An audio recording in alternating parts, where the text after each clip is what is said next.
बेरोजगारी खत्म करो, बेरोजगारी खत्म करो, बीजेपी जय जय, बीजेपी जय जय। जागो लद्दाख सोने वालों, जाग जाओ, जागो लद्दाख जाग जाओ, महंगाई को खत्म करो, बेरोजगारी खत्म करो, महंगाई को खत्म करो, बेरोजगारी खत्म करो। बीजेपी जय जय, सीआरपीएफ को हाथ दिलाओ, सीआरपीएफ को हाथ दिलाओ, बीजेपी जय जय, महंगाई को खत्म करो, बीजेपी जय जय, महंगाई खत्म करो, महंगाई को खत्म करो, महंगाई को खत्म करो, सीआरपीएफ को हाथ दिलाओ, सीआरपीएफ को हाथ दिलाओ, बेरोजगारी खत्म करो, बेरोजगारी, महंगाई को खत्म करो, महंगाई को खत्म करो, बेरोजगारी खत्म करो, बेरोजगारी खत्म करो, सीआरपीएफ को हाथ दिलाओ, सीआरपीएफ को हाथ दिलाओ, सीआरपीएफ को हाथ दिलाओ, बेरोजगारी खत्म करो, बेरोजगारी खत्म करो, महंगाई खत्म करो, महंगाई खत्म करो, महंगाई को खत्म करो, महंगाई को खत्म करो, सीआरपीएफ को हाथ दिलाओ, सीआरपीएफ को हाथ दिलाओ, बीजेपी जय जय।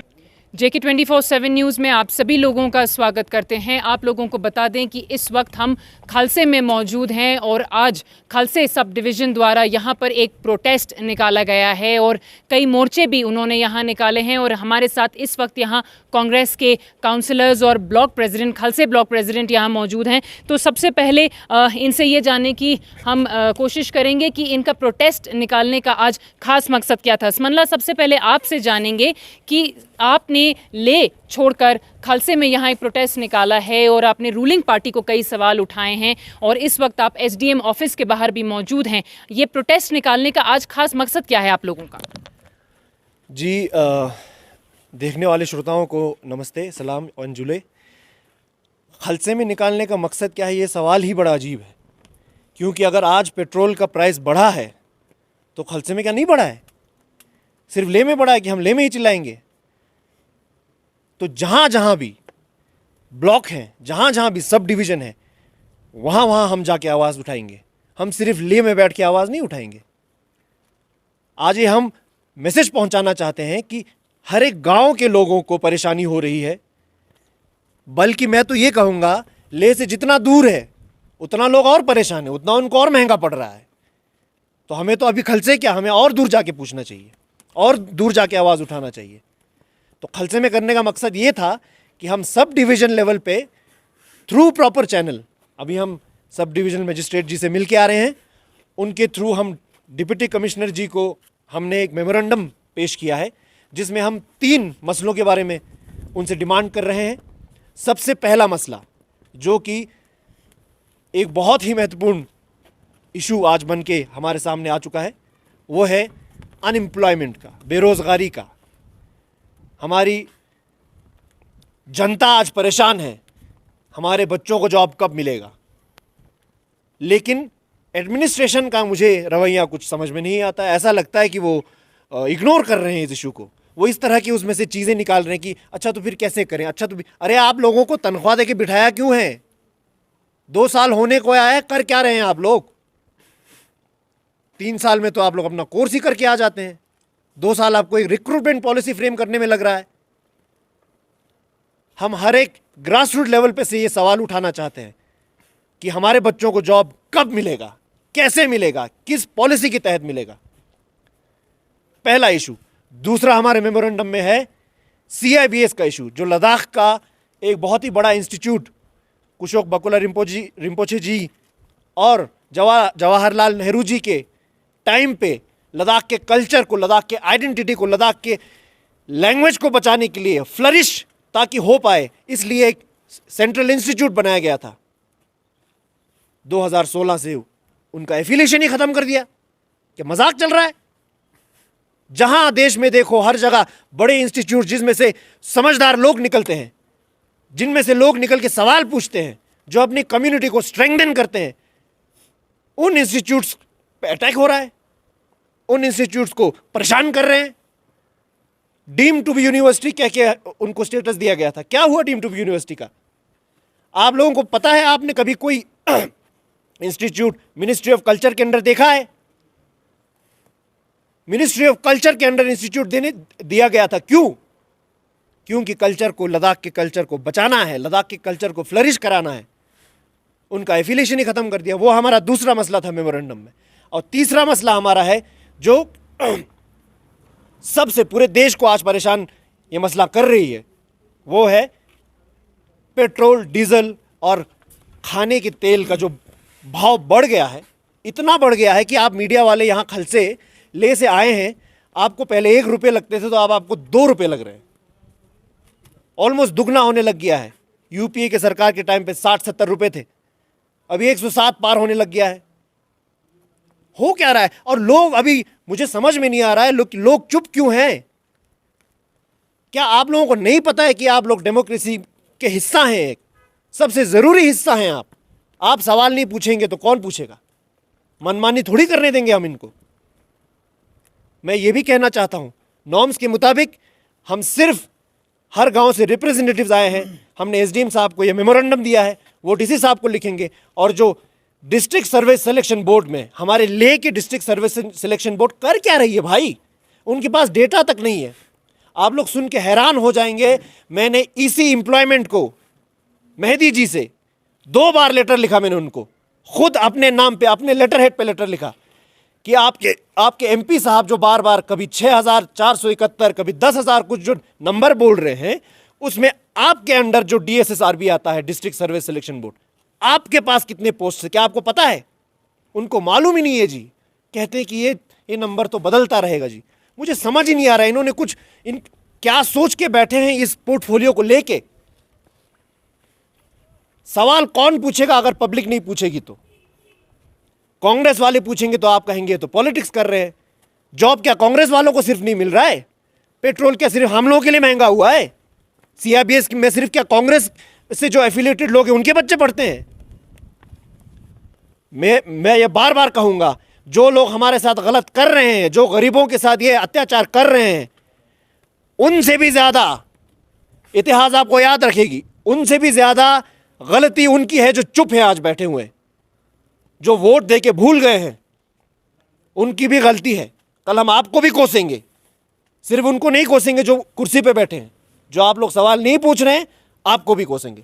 तो हम हर ब्लॉक पे ये करेंगे, जरूरत पड़े तो हर गांव में जाके लोगों को ये अवेयरनेस देंगे कि आपको सवाल पूछना आपका हक है, आपको सवाल पूछना पड़ेगा।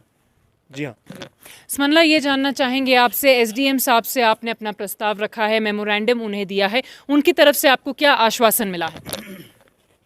उन्होंने यही कहा है, जो डिस्ट्रिक्ट लेवल का सर्विस सिलेक्शन बोर्ड है उसके अंदर रिक्रूटमेंट के लिए ये एक डिस्ट्रिक्ट लेवल इशू है, तो जैसे हमने अपने मेमोरेंडम में लिख रखा है वो डीसी साहब को रिक्वेस्ट फॉरवर्ड करेंगे और डीसी साहब इस पे एक्शन लेंगे इमीडिएटली। नहीं तो हम पब्लिक उनको बैठने नहीं देंगे चुपचाप। बीजेपी में के जो नेता बैठे हैं कुर्सियों पे, उनसे तो हमें उम्मीद ही नहीं है जी। जो पढ़ लिख के आए हैं, जो डेमोक्रेसी के कॉन्स्टिट्यूशन को पढ़ के आए हैं, इंडियन डेमोक्रेसी के, उनसे हमें उम्मीद है, इसलिए हम डीसी साहब को लिख रहे हैं। उसके बाद जो और 2 इश्यूज़ है जो नेशनल लेवल इश्यूज़ है, सीआईबीएस है तो लद्दाख का इशू, लेकिन उसको सेंटर से उसको सॉल्यूशन निकालना पड़ेगा। तो सीआईबीएस और जो प्राइस राइज का इशू है उसका हम चाहते हैं कि एसडीएम साहब डीसी साहब को बोले, हमारे मेमोरेंडम को फॉरवर्ड करें। उसमें हमने लिखा है कि डीसी साहब, आप being the representative here, the government, the only bureaucrat, the highest bureaucrat at district level, हम चाहते हैं कि आप ये लिखें ऊपर तक, through LG, through what ever is the proper channel. हम चाहते हैं कि आप लिखें सेंट्रल गवर्नमेंट को, कहें कि मेरे डिस्ट्रिक्ट में लोग परेशान हैं। बाकी डिस्ट्रिक्ट के लोग चाहे आवाज़ उठाएं या ना उठाएं, हम यहाँ से आवाज़ उठा रहे हैं। हम चाहते हैं कि वो सेंट्रल गवर्नमेंट तक हमारी बात पहुँचाएं। जी, आप बता रहे हैं कि आपने 3 डिमांड्स रखे हैं, लंबी लड़ाई है आपकी। डिप्यूटी कमिश्नर से इस सिलसिले में आप कब मुलाकात करने वाले हैं? हम अभी पहले ग्रास रूट लेवल से उन तक आवाज़ पहुंचाना चाहते हैं। बहुत बार हो गया कि हम सीईसी से जाके मिले, हमने जनरल काउंसिल में चिल्लम चिल्ली की, हमने एमपी को बोला, हमने डीसी साहब को बोला। बहुत हो गया ये ऑफिस में बैठ के बातें करना। अब हम नहीं मिलने वाले। अब हम हर गांव में जाके, हर ब्लॉक पे जाके, हर एसडीएम पे जाके लोगों को अवेयर करने वाले हैं। हर गांव से रिप्रेजेंटेटिव्स को बुलाने वाले हैं और कहने वाले हैं कि अपनी अपनी आवाज़ उठाओ। हम अपना हक के साथ हम हक का सवाल पूछेंगे। बाकी एडमिनिस्ट्रेशन को जो करना है कीजिए। जी, हम चाहेंगे कि ब्लॉक प्रेसिडेंट भी आज के प्रोटेस्ट पर जो हैं अपने विचार सामने रखें। जी, मैं ब्लॉक प्रेसिडेंट हूँ। तो आज हमने ये जो प्रोटेस्ट किया है बेरोज़गारी और महंगाई को लेकर के, तो हमारे साथ काउंसलर साहब यहाँ पे मौजूद हैं, साथ ही साथ एग्जीक्यूटिव सारे यहाँ पे आए हुए हैं। एसओपी को मेंटेन करते हुए हमने इस बार जो है बहुत कम लोगों को यहाँ बुलाया है। तो हमें उम्मीद है, अभी अब हम यहाँ एसडीएम साहब से भी मिले, मेमोरेंडम पेश किया, तो हमें उम्मीद है कि ये हमारी जो मांगे जो है जल्द से जल्द पूरी होंगे। जी, आखिर में आपसे ये जानना चाहेंगे कि आज आपने अपना प्रोटेस्ट खालसी सब डिवीज़न में निकाला है। आप जैसा बता रहे हैं इसमनला कि हम गांव-गांव में जाएंगे, हम ब्लॉक-ब्लॉक में जाएंगे। अगला प्रोटेस्ट कहाँ करने वाले हैं आप? जी, जैसे ही हम अगला प्रोटेस्ट करने वाले हैं हम आपको बता देंगे। हम जानबूझ के ये नहीं बताना चाहते कि हम कहाँ प्रोटेस्ट कर रहे हैं। हम पहले अपने अपने कॉन्स्टिट्यूंसीज़ के लेवल पे तो हम हर गांव में जब भी मुलाकात होते हैं हम सबको करते हैं, उनको अवेयर करते हैं, उनको जागरूक करते हैं। अगला जब हम ब्लॉक लेवल पे कर रहे होंगे तो मीडिया, इस बार हम सारे मीडिया वालों को नहीं बता पाए और मीडिया वालों को भी बुलाएंगे और हम आप लोगों को बता देंगे, इत्तला कर देंगे कि हम यहाँ प्रोटेस्ट करने वाले हैं, यहाँ हम अपने हक का सवाल पूछने वाले हैं। और आखिर में, इससे पहले कि ये ख़त्म आप प्रेस कॉन्फ्रेंस को करें, मैं ये पब्लिक से ये विनती करना चाहता हूँ और एक सवाल भी पूछना चाहता हूँ। क्या आप लोगों को मालूम है कि पेट्रोलियम मिनिस्टर से जब सवाल पूछा गया था कि आपने दाम क्यों बढ़ा दिया भाई, तो उन्होंने कहा वैक्सीन की कमी हो रही है, वैक्सीन ताकि सबको मिल सके इसीलिए हमने पेट्रोल जैसे एसेंशियल कमोडिटी का दाम बढ़ा दिया है। आप लोग खुद गूगल कर सकते हैं, पेट्रोलियम मिनिस्टर ने कहा। और दूसरी तरफ बेशर्मी के साथ मोदी जी सीना चौड़ा करके हर पेट्रोल पंप पे फ्री वैक्सीन फॉर ऑल, मुफ्त वैक्सीन करके पोस्टर लगा के रखा हुआ इन्होंने।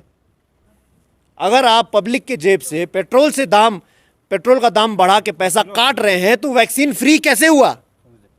वैक्सीन कैसे फ्री हुआ? आप लोग सोचिए। चुप रहेंगे क्या आप लोग? सवाल नहीं पूछेंगे? तो पब्लिक से ये विनती है और मैं सवाल भी पूछ रहा हूं कि आप लोग अपना दिमाग खोलिए, सवाल पूछना शुरू कीजिए।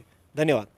खालसे में हमारी टीम आज यहाँ पर मौजूद थी और खालसे ब्लॉक कांग्रेस कमेटी द्वारा जो एक प्रोटेस्ट आज निकाला गया है वो ग्राउंड लेवल पर यहाँ पहुंचकर हमने आप लोगों तक पहुंचाया है। साथ ही में आपको ये बताना चाहेंगे कि प्रोटेस्ट के बाद कांग्रेस पार्टी के काउंसलर्स और खालसे ब्लॉक प्रेसिडेंट द्वारा साथ ही में और कुछ प्रोटेस्टर्स के साथ मिलकर एक प्रेस कॉन्फ्रेंस दिया गया था एसडीएम ऑफिस के बाहर, जहां पर उन्होंने 3 डिमांड्स को सामने रखा है। एसडीएम साहब को एक मेमोरेंडम भी उन्होंने दिया है जो वो चाह रहे हैं कि डिप्टी कमिश्नर के ऑफिस तक पहुंचे। 3 डिमांड्स बहुत ही स्पष्ट तरीके से उन्होंने रखे हैं और उन्होंने इसी बात पर अपने विचार विमर्श प्रकट किए हैं कि अगर रूलिंग पार्टी उनकी डिमांड्स को नहीं सुनती है, उनकी डिमांड्स को सीरियसली नहीं लेती है और उनके प्रोटेस्ट का जवाब नहीं देती है, कोई सही एक्शन नहीं लेती है, तो इसी तरीके से वो अपने प्रोटेस्ट को ग्रास रूट लेवल पर बहुत आगे तक ले जाने वाले हैं। उनका यही मानना है कि बहुत हो गया ले में प्रोटेस्ट, बहुत हो गई बातें बड़े बड़े अफसरों के साथ बैठकर, अब जो हैं हम गांव वालों को लेकर चलकर एक प्रोटेस्ट कंटिन्यू रखने वाले हैं।